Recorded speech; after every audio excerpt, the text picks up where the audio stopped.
For the past century, Russian history has also been the history of its security services.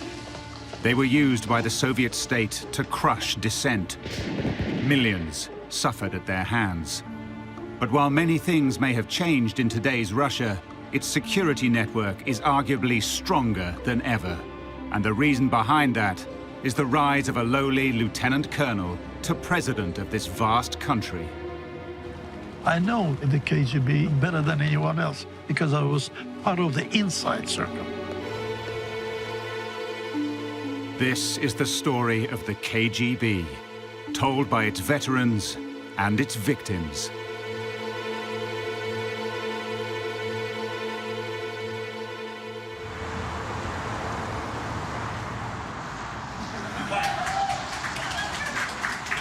Беседуют сотрудники CIC, английской разведки, ЦРУ и КГБ. Сотрудник CIC говорит: у нас в работе соблюдается очень строгая секретность. То, чем я занимаюсь, знаю только я, мой начальник и сотрудники моего отдела. ЦРУ сотрудник говорит: слушайте, у нас соблюдается еще более все строго и серьезно. О том, чем я занимаюсь, знаю только я и мой начальник. Наш говорит: слушайте, это все не то. Вот у нас настоящая секретность. О том, чем я занимаюсь, даже я не знаю. Such harmless jokes, told openly in a Moscow comedy club today, had to be shared very privately during the most repressive days of the Soviet Union. Кто ж знал? People were really afraid that someone might be listening in or watching, and it wasn't just paranoia. Their fears were justified. But the Soviets were projecting a very different image through their propaganda. Workers were shown striving together for common good. Однако еще предстоит большая работа, чтобы осуществить задачу догнать Соединенные Штаты Америки по производству продуктов животноводства на душу населения. In the 1920s and 30s, this view of a utopian society also inspired communists in the West. Some were even willing to collaborate with the Soviets against their own governments. The NKVD was first class at mobilizing all its resources. They used a variety of inducements, not just money. You could also convince communists to pass material to the Soviet Union.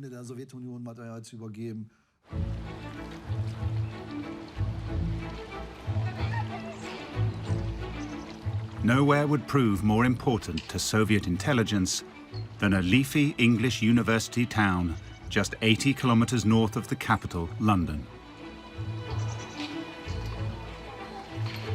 When the KGB looked at Cambridge, I don't think they could believe their luck. It was a very small establishment where a very small number of people were educated for all of the highest positions in British government. It was here, amongst what largely represented the arrogant elite of the English class system, that the Soviets recruited the most notorious spy ring in history, the Cambridge Five. This small group of people were highly corruptible, highly recruitable. Many of them were communists. Many of them had all kinds of vices which could be worked upon and used against them in forms of blackmail. Most of them were very eager as well to work for the Soviets. They don't see at this moment in time that they're lending help to a monstrous superpower. They see themselves as helping out a plucky, small socialist state which is surrounded by enemies. From 1940, these 5 Cambridge spies began to leak details of an American project to build a superweapon. Something so powerful that it would rock the world's military equilibrium.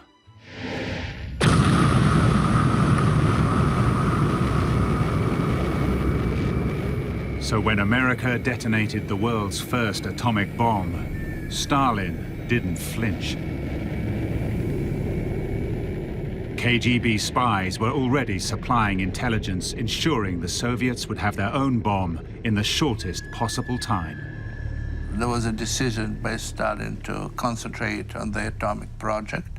And then there was this, the plan we made, Enormous, it was called. Operation Enormous was run by Stalin's security chief, Lavrenti Beria. Beria was important because he understood what kind of information was needed. They could see that the American bomb worked, and that's why they quickly decided to do it the American way. They already had so much material that they just had to reverse engineer it. Soon after the war, the Soviets accelerated their own nuclear program. The job of reverse engineering fell to physicist Igor Kurchatov. Each evening, Kurchatov would go to an office at the Lubyanka to study papers gathered by spies in the West. A team of secretaries transcribed and translated each new revelation. Hard technical data was now supplied by scientist Klaus Fuchs, a communist who had fled Nazi Germany in 1933. He was a key contributor to the American bomb program, the Manhattan Project. Klaus Fuchs was committed to helping the Soviets get the bomb, more in many ways out of a sense of fairness than out of a sense of loyalty to the Soviet state. He didn't believe that this was a weapon that should be possessed by the West alone. In August 1949, 3 trains raced across the Soviet Union towards the Kazakh steppes, where the first test was planned. One carried scientists and security personnel, including Lavrenti Beria. Another carried soldiers. And the last carried an atomic bomb, almost an exact replica of the American bomb which had destroyed Nagasaki.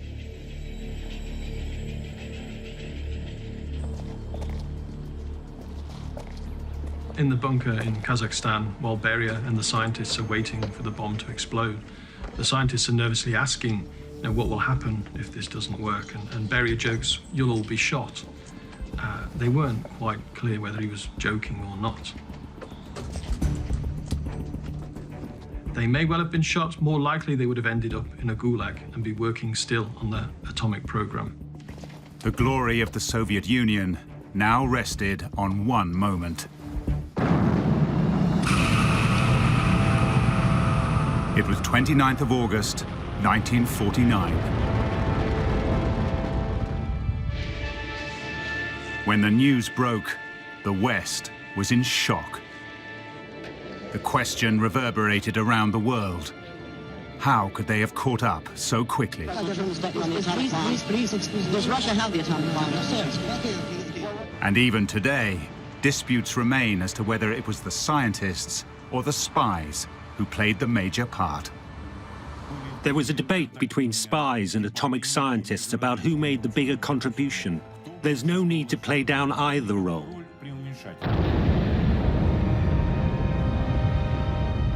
It was our Soviet spies and scientists working together that made it happen. Though Russian scientists would go on to develop their own nuclear weapons, it was the NKVD's spy network that first delivered the Soviet Union superpower status. Those agents in the USA, Klaus Fuchs, foreigners, that's the power of Soviet intelligence. Fuchs was always revered by the KGB. These unique pictures were taken in a Berlin cemetery by the East German secret police in the 1980s. They show one of the KGB's top spy masters, Alexander Feklisov, honoring the grave of the spy he ran, whom he still regarded as one of the Soviet Union's greatest heroes. Foreign spies had put Russia on a par with the United States, Stalin's highest ambition. Stalin believed, first of all, that the Soviet Union had to be feared, it had to be powerful. After that, he could focus on building houses and raising the standard of living. Military spending soared, while across the country there were shortages of almost everything. But the Russians could turn even nuclear war into a joke about life's struggle as a Soviet citizen. На заседании Политбюро обсуждается вопрос о немедленном завоевании капиталистического мира. Берия предлагает: у нас есть 12 атомных бомб. Надо запаковать их в чемоданы, разослать по главным столицам мира и одновременно взорвать. А Микоян протестует: план товарища Берия несуществим. У нас нет столько хороших чемоданов. Operation Enormous was a great success for NKVD chief Lavrenti Beria. A handful of well-placed agents had transformed the Soviet Union into a superpower. When Stalin died in 1953, it seemed likely that his successor would be Lavrenti Beria. Under his stewardship, the intelligence service had helped transform the Soviet Union into a nation powerful enough to rival the American military might. Дорогие товарищи и друзья, трудно выразить словами чувство великой скорби, которые переживают в эти дни. Every bit the leader, Beria addressed the crowds at Stalin's funeral.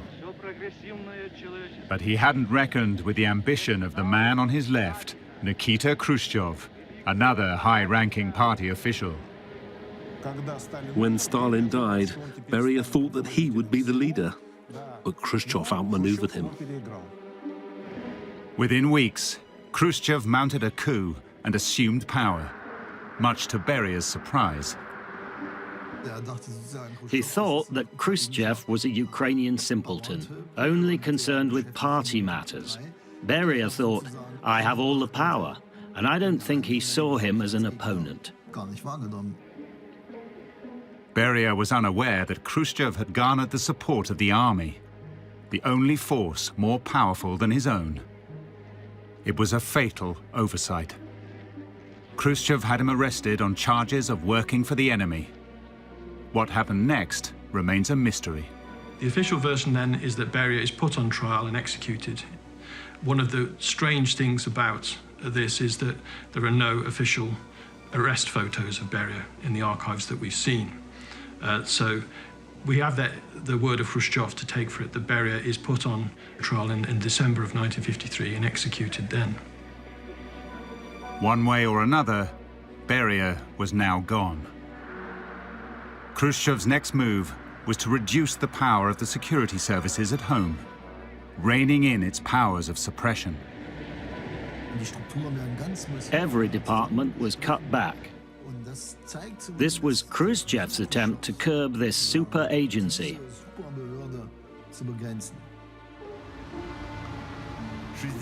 64,000 workers were sacked from state security. They were ridiculed and humiliated. They called them Beria's dogs and things like that. You can imagine how it weakened our organization. For those loyal servants inside the KGB, Khrushchev was a traitor. I can't see Khrushchev's work in any other way. My conscience, my inner core and experience as a KGB officer won't allow it. For others, it was the welcome arrival of a leader who appeared to believe in greater freedom. He had something humane about him. He would have been a good man if he hadn't been spoiled by communist propaganda. All those Marxes and Engelses and all that rubbish.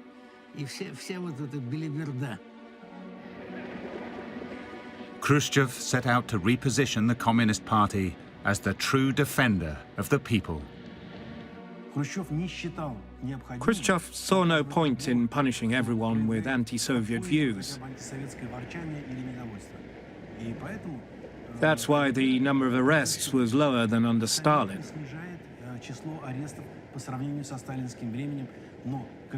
But the KGB wasn't humane because it was the instrument of repression in the fight against dissent.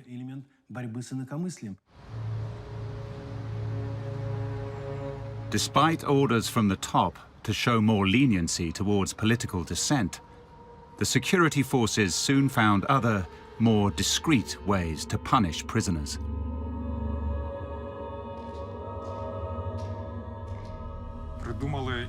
They invented another way of torturing people.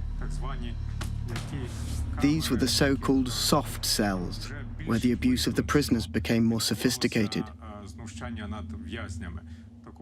A man would be walked into a cell like this, and the guards would grab him by the arms and legs and throw him against the walls. The victim had no visible signs of physical abuse, but the internal organs were damaged.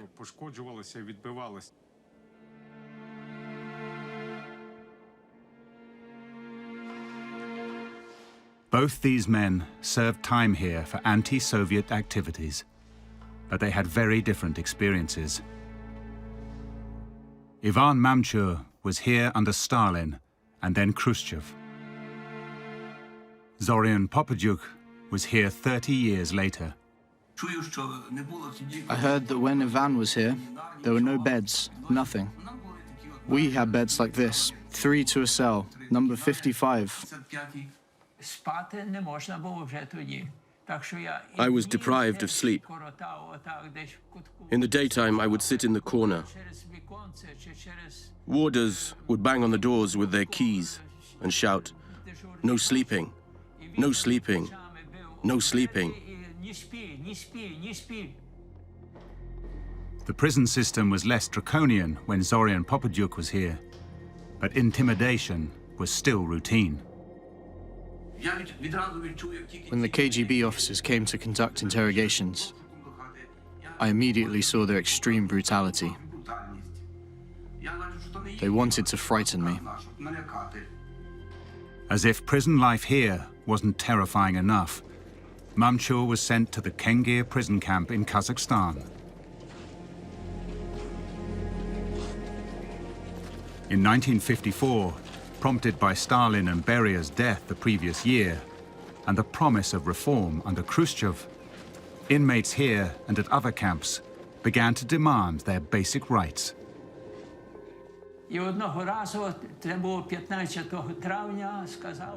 One day, on the 15th of May, we said, "Enough. We won't work anymore." We didn't ask for much. We just wanted them to remove our number badges, remove the bars from the windows and doors, and take away the slop buckets. When these simple requests were rejected, the prisoners took over the camp. After 40 days, Moscow finally sent in tanks and soldiers. We heard noise, shouting, and machine gun fire, and other guns. We woke up and didn't know what was happening.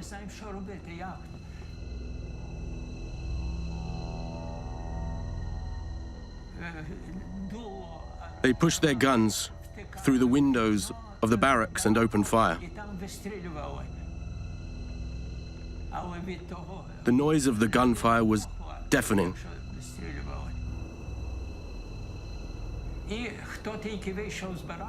Prisoners who left the barracks were gunned down. As a result of this criminal... I'm sorry.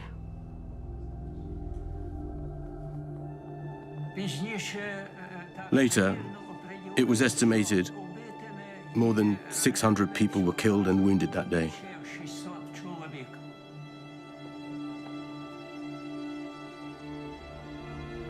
Six of the rebel leaders were executed. But Khrushchev quickly realized the need for urgent reform. Mamchur was released, along with thousands of others impatient for a new era.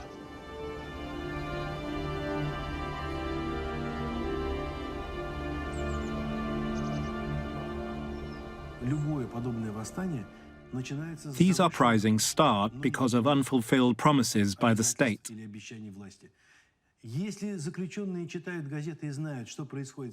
If prisoners read newspapers and see that the country is being reformed, they want these political reforms to apply to them.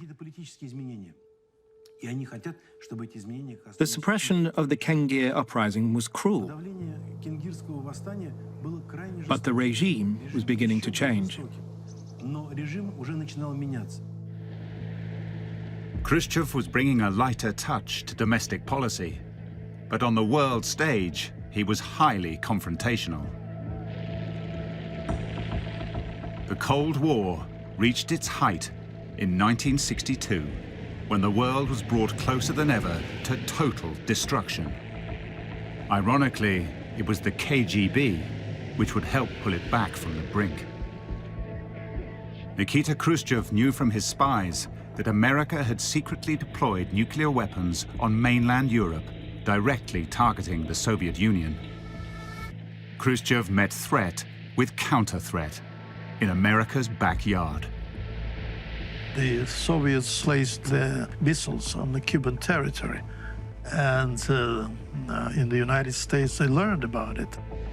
In a story untold until today, a chance meeting between a KGB agent and a young woman alerted Moscow that America was onto them. I was in some way involved in that Cuban Missile Crisis. He was a radio correspondent in New York at the time. That was his cover. I bumped into a young lady and I invited her to have a drink, and then she told me that she has a lover. He's a US Air Force reconnaissance pilot. He's now on a flight to Cuba. I said, oh, really? Could you give me his schedule so we'll beat in the beat? I mean, while he's flying, we'll get together. She said, okay. And she provided me with the schedule. So that was simple intelligence operation. Kalugin reported immediately to Moscow Center. Kennedy mounted a naval blockade of Cuba and went public, warning the Soviets that if any rocket was fired from Cuba, US strikes would be swift and certain. Khrushchev knew exactly the chain reaction a first atomic strike would set in motion. He knew that 2,400 targets in the Soviet Union would be wiped out. The world watched with growing alarm as the two great superpowers squared up for a fight. For the first time in my life, I thought maybe tomorrow, the day after tomorrow, there will be a major, nuclear attack, mutual, and we will all die. At the height of the crisis, the KGB's most important agent in Washington, Alexander Feklisov, set up a secret communications channel between the White House and Moscow Center.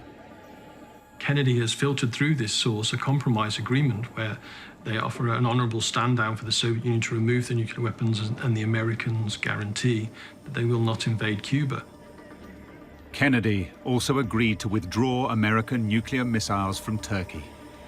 With time running out and both sides arming their warheads, Feklisov raced back to the Soviet embassy in Washington to send news of the offer from a secret communications room in the basement. Moscow accepted Kennedy's terms. Nuclear war was narrowly averted. The KGB played a crucial role during the crisis because these intelligence channels were extremely important in enabling Khrushchev and Kennedy to reach an understanding. Alexander Feklisov lies in a Moscow cemetery. Few who pass by will know that he played a vital role in saving the world from nuclear war.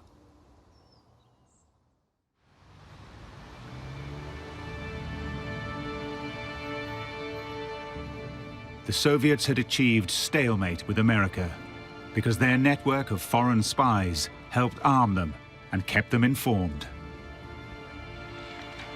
The Cambridge 5 moles had all risen through the ranks of the British Civil Service.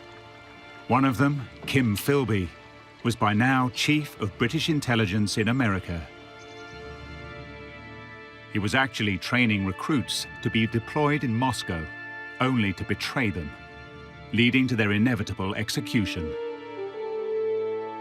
It simply didn't occur to his bosses in London that one of their own kind could ever be a spy.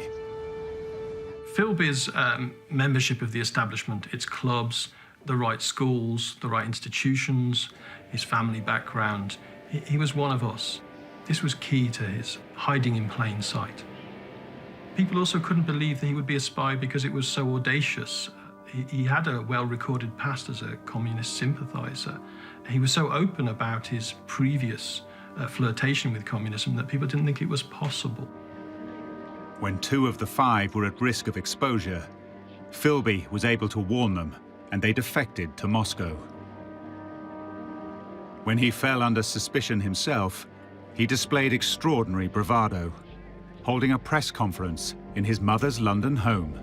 The last time I spoke to a communist, knowing that he was a communist, was sometime in 1934. A sheen of sweat is quite visible on his face. He keeps using his tongue to lick his back teeth. Any student of body language could see this was a man squirming and lying, and yet at the same time, the accent, the smile, the charm were all on full display.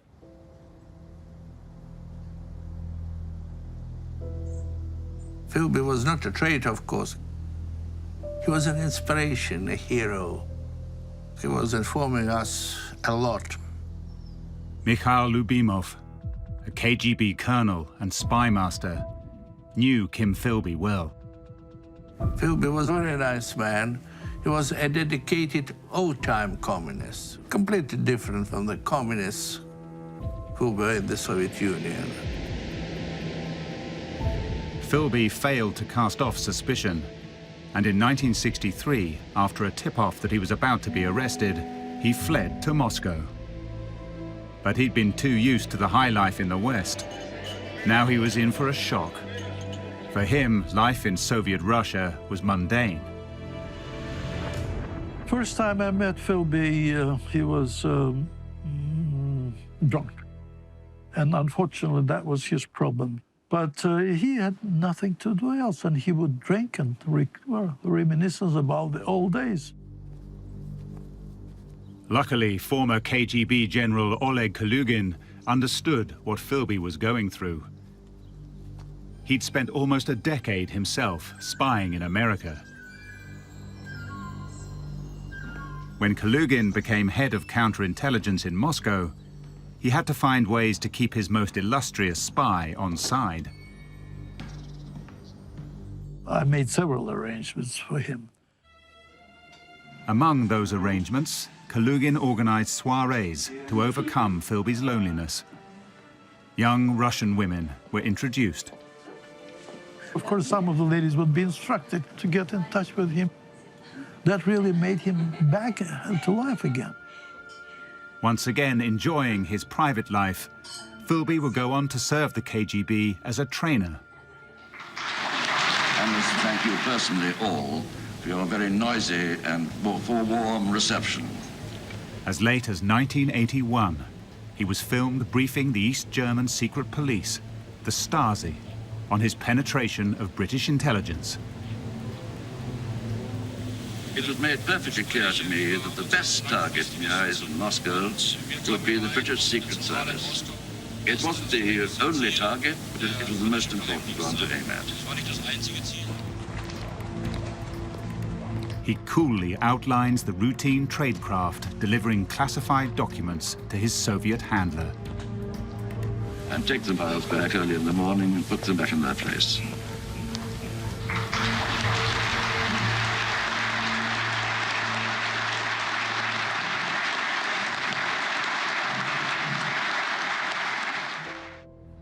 But the valuable Cambridge network was now history. It would be 20 years before Moscow had another source the same caliber as Kim Philby. Soviet intelligence had its fair share of high-stakes drama, but espionage sometimes drifts into farce. Colonel Mikhail Lubimov recalls a seduction that didn't quite go to plan.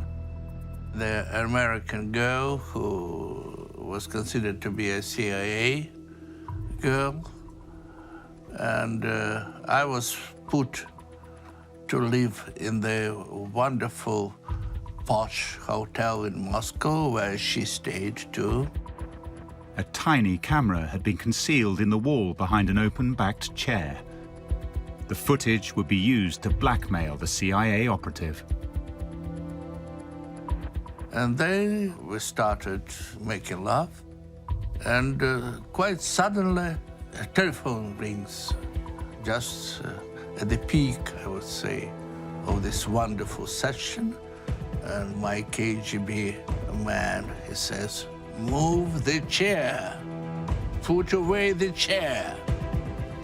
When undressing, I put all my clothes on the chair, and the chair just closed the view of this wonderful scene.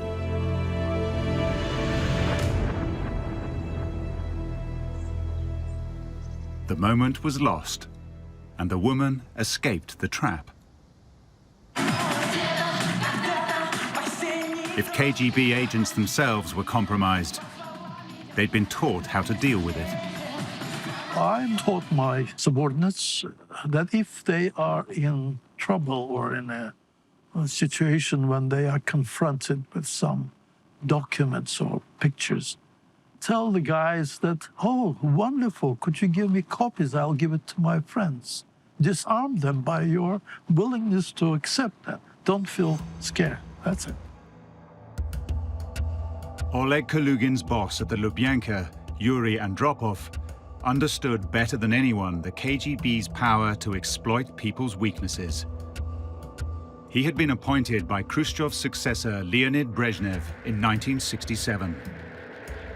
Andropov was determined to restore the KGB to what he believed was its rightful place at the controls of Soviet society. He understood very clearly what Khrushchev had done with the security forces. They had no authority in society, people had no respect for the service in general or its agents.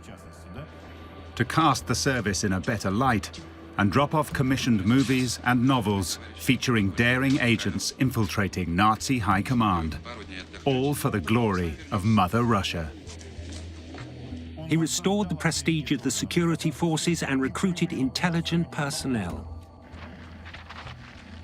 At the same time as rebranding the service, Andropov set about reversing many of the freedoms gained under Khrushchev. He was a hardliner through and through. Andropov believed that any element of dissent, anything, could eventually lead to something much bigger.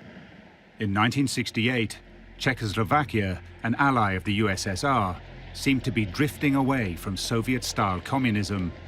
The Prague Spring gave rise to hopes for more freedom. Hardliner Andropov used agent provocateur to plant arms caches as proof of a Western-backed conspiracy, then used this as a pretext for invasion. Oleg Kalugin received a secure cable in Washington. By now, he'd risen to chief of KGB's station there. The message amounted to a diplomatic bombshell. It said that tomorrow the troops of the Warsaw Pact will enter Czechoslovakia to crush the counter-revolutionary Western-sponsored revolt. And please inform the ambassador and prepare for potential troubles around the embassy. The Soviet ambassador was Anatoly Dobrinin, a genial diplomat, as popular with the Americans as he was at home. I called the ambassador and showed him the cable from Moscow. I was really risking my reputation or career. I said, "Fools." But the ambassador's reaction was totally unexpected. He said, "Idiots." That was Ambassador Dobrinin's reaction to Soviet invasion of Czechoslovakia.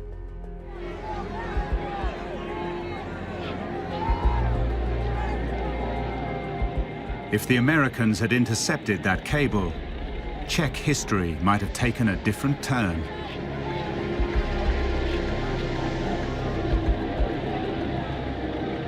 Russian humor suggests that it wasn't only the Czechs that yearned for more liberal times. Чех говорит, ты ворвался ко мне ночью, разогнав мое правительство. А если бы я так поступил с тобой? Советский солдат, товарищ, приходите поскорее.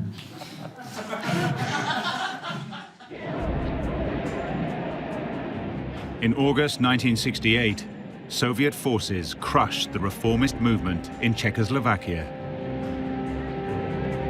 The Prague Spring was really a sad event.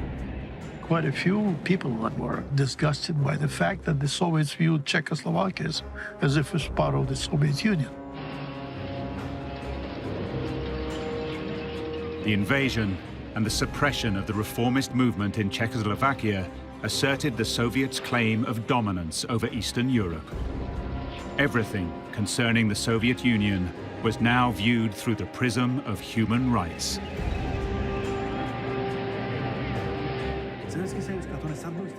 While on one hand, the Soviets declared themselves the most just society, they did things that other countries found unacceptable.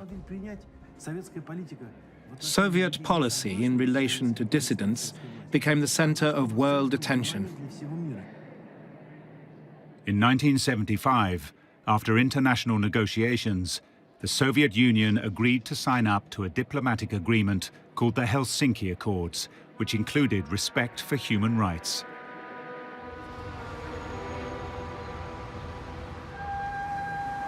Skeptic dissidents promptly founded the Helsinki Group to report to the West when the Soviets flouted the agreement. Miroslav Marinovich was among the founders. He remembers the intimidation he suffered at the hands of the KGB.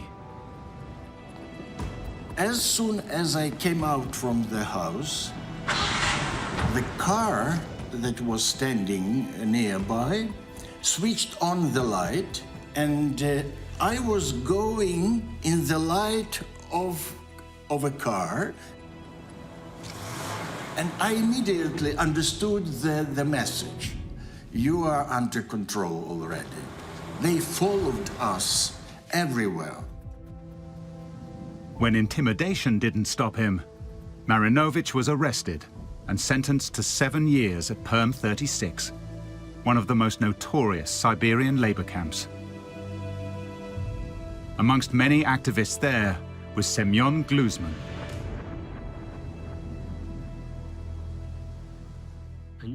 The Czechs said, "You've got yourself a real academy here." And we replied, "Chief, we didn't buy tickets to come here."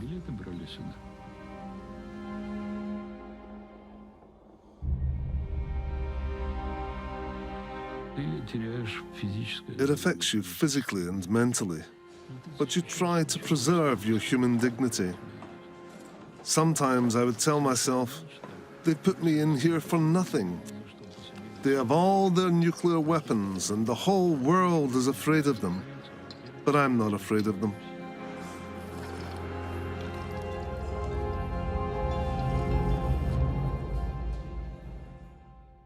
But KGB chief Andropov applied another method of repression, more feared even than the Gulag. One of the means he used to undermine dissidents was to lock them up, not into prisons, but into psychiatric institutions. And this was done partly from a PR point of view. Andropov cared a great deal from the very beginning to the end how it was perceived by the outside world, and wanted to tell people, look, we don't have political prisoners, we just have nutty people who, for their own, because of their own mental illness, don't appreciate the greatness of our party. At the Serbsky Psychiatric Institute in Moscow, dissidents were diagnosed with an invented condition: sluggish schizophrenia. Sluggish schizophrenia is certainly a very shameful episode in the history of Soviet psychiatry, as it is the psychiatrists themselves that come up with this concept in the early 1960s. Effectively, if someone didn't believe in Soviet values, then they must be mad. At the Institute, they knew they could even diagnose a lab rat with schizophrenia. It didn't matter to them. Gluzman was a psychiatrist himself, and it was his denunciation of the practice that got him sent to Perm 36 in the first place. In Siberia, he was inspired by a fellow inmate to write an expose of life for psychiatric patients. The work had to be smuggled out, one chapter at a time. We had skilled calligraphers who wrote in tiny letters on little strips of paper, which were rolled up and then, concealed in the anal orifice. But the writing was already on the wall for the Soviet Union. The number of dissidents was growing rapidly, and the economy was stagnating.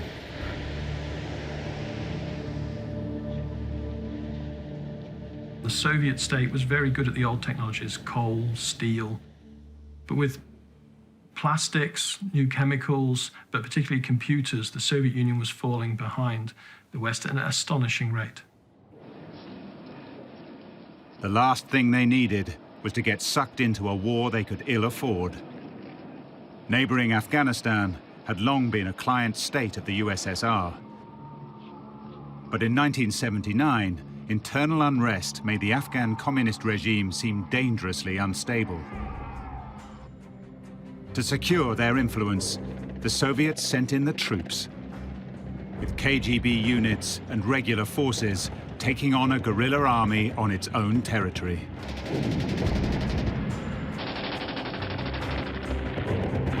The Soviet leadership made the basic mistake of seeing its military superiority as the key to its success in Afghanistan. And it didn't think about the fact, though, was it willing to pay the price of a long, drawn-out war?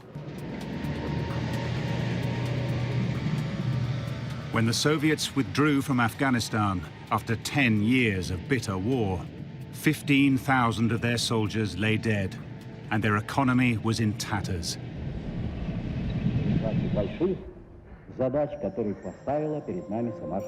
But at the height of the war in 1985, a spark of hope emerged in the shape of President Mikhail Gorbachev.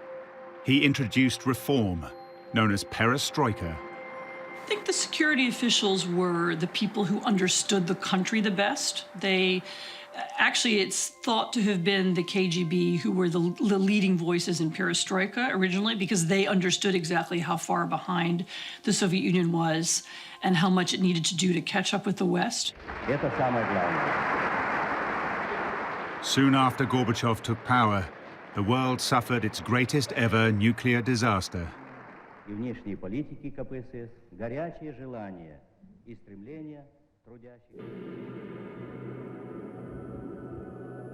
On the 26th of April, 1986, Chernobyl's nuclear reactor suffered a power surge, releasing lethal radiation. Yet it was a catastrophe the KGB had tried to prevent. We warned Moscow that this type of accident might happen. Basic building regulations were ignored. There was a shortage of cement and other essential materials. Sadly, no one took any notice. As a consequence, the entire city of Pripyat, less than 100 kilometers from Kiev, had to be evacuated. Andrei Kohut, director of the KGB archive in Kiev, has uncovered alarming safety alerts raised by KGB agents long before the catastrophe occurred. The KGB reported on these issues, but the Communist Party ignored them. Instead, they rushed construction to finish it before the next anniversary of the revolution. It was very typical of the whole Soviet Union to try and complete big projects before an anniversary, regardless of problems. After the meltdown, neighboring countries quickly detected a massive radiation leak. Still, the Soviet authorities didn't warn their own population and ordered the Kiev May Day celebrations must go ahead as planned. Everyone turned out for the parade, and by then the radiation levels were very high. Residents of Kiev didn't believe that the radiation was harmful. You can't smell it, and you don't feel any ill effects right away. Families were there with their kids. Even my little boy was there. We members of the KGB were expressly forbidden to evacuate our children. Discipline was absolute. As a military man, you had no right to refuse. No one even considered it. 18 days elapsed before President Gorbachev publicly acknowledged the disaster. Учитывая чрезвычайный и опасный характер того, что произошло в Чернобыле, Политбюро взяло в свои руки всю организацию работы по быстрейшей ликвидации аварии, ограничению ее последствий. Огромную долю работы и ответственности взяли на свои плечи партийные, советские и хозяйственные органы Украины и Белоруссии. На сегодня 299 человек госпитализированы с диагнозом лучевой болезни разной степени тяжести. 7 из них скончались. The true figures are wildly different. The Chernobyl Museum in Kiev commemorates the thousands affected by this entirely avoidable calamity, many of them children.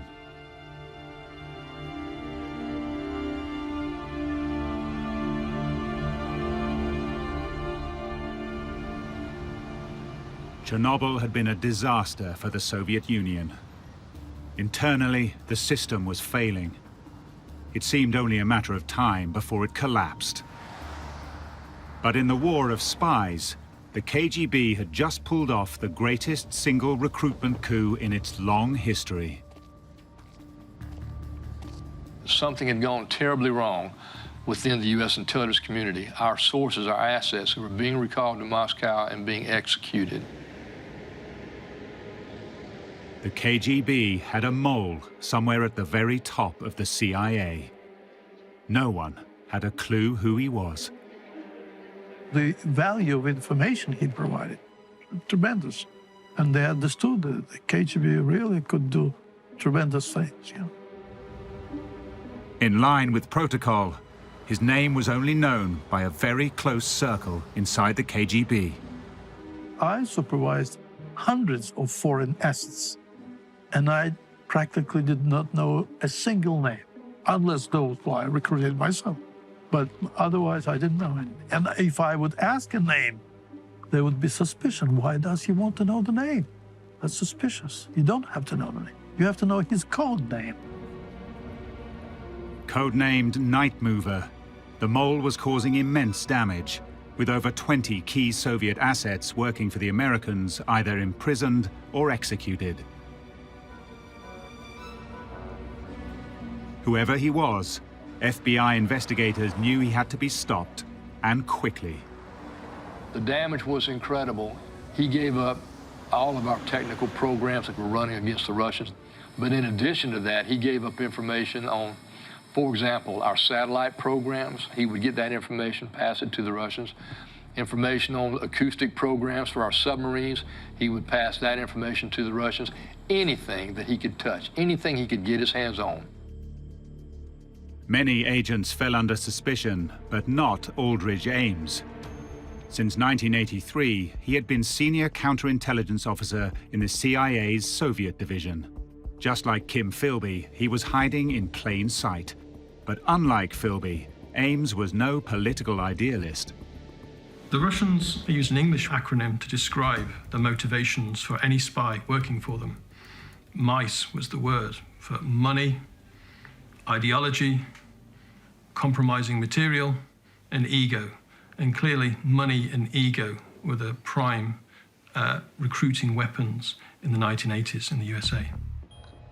When at last he was questioned, Rick, as he was known, passed 2 polygraph tests. But his flashy lifestyle betrayed him. All of a sudden, Rick is wearing Armani suits to work. He's driving a Jaguar. He's got, Italian leather shoes. And it just doesn't fit within a GS-13 salary. The FBI examined Ames's life, looking for any scrap of evidence. As unseemly as it sounds, we dug through the man's trash. Sifting through the rubbish from Ames's suburban home in Virginia, one of the FBI team found shredded remnants of a note from Ames to his KGB handlers. And he says, you know, guys, I think I've got something here. It was an operational message telling the KGB either you guys didn't leave a signal or I just can't see it. Now, armed with the evidence, the FBI was closing in. In 1994, 9 years after his first contact with the KGB, Ames's car was intercepted near his home. I grabbed his arms, put him behind his back, put the cuffs on him, told him he was under arrest for espionage. Then we took off. Unlike most of those he betrayed, Ames's life was spared, and he is now serving a life sentence with no possibility of parole. After a lifetime battling America's enemies, Dale Spry can't hide his admiration for his old adversaries, the KGB. I did respect them. I wanted to learn from the KGB, their tradecraft. One lesson from the Ames case was that the KGB's most valued tradecraft tool was its people. You may have thousands of gadgets and high technology. Humans are the ones who stand behind everything. For 70 years, the KGB had been a loyal servant to the Communist Party. But in the post-Soviet era, the security services would need a new champion. He would arrive in the shape of a little-known agent from St. Petersburg. And under his leadership, the KGB would become more powerful than ever.